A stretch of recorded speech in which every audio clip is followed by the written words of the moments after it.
Well, firstly is to say on behalf of my president, President Joseph Newman Boyka, who's leading our delegation here for this state visit, is to say that this for us is very important. Ethiopia and Liberia are two countries of the continent that were never colonized.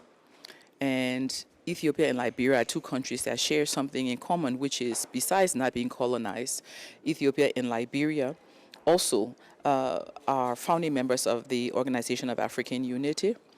And as far back as 1959, meetings held in our country in Liberia to birth the Organization of African Unity were critical to where we find ourselves today as the AU. With the AU being hosted here in Ethiopia, it's a rallying point for the world, or especially for Africa. It's a rallying point for us. We all come here, and coming to Ethiopia periodically, we see the progress that Ethiopia has made as it relates to development. We see the strides Ethiopia has made. We're here at the ICT Park. At this ICT Park, we see the phenomenal progress you've made in terms of technology, the steps you've taken towards artificial intelligence and so forth. And what President Boyka has indicated to us as a team and as a delegation, but to us in his administration, is that he wants Liberia to get to that place where we learn from other countries, promoting South-South collaboration, promoting Africa Continental Free Trade Area, and ensuring that Africa helps Africa to grow.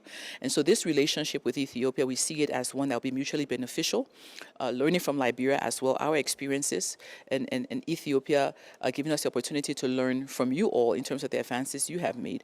And we believe together, if all of us work together on the continent, we can advance ourselves.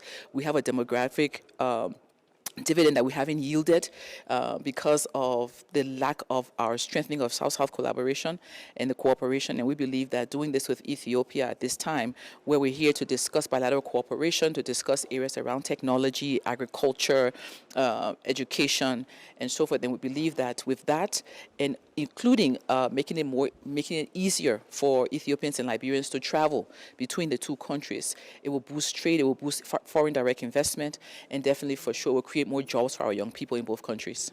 Speaking with one of our colleagues on the delegation, one of the things that we observed is that Ethiopia is becoming a force to be reckoned with as it relates to competition for outsourcing, for being able to innovate and create. We've seen the ideation that's happening here, the space that's created for young people to innovate, and we're happy to see that it's happening in Africa. We're happy to see that Ethiopia is becoming a hub where countries can host their data in a credible way, in a secure way, and demonstrating the fact that Africa does have what it takes. And if we continue to work together, we'll be able to do more. And so we're proud of what we've seen here at the ICT Park, and we hope to see it grow and that more African countries can get to this level. We believe we'll get to this level, and we hope that we can be a country where data is hosted as well.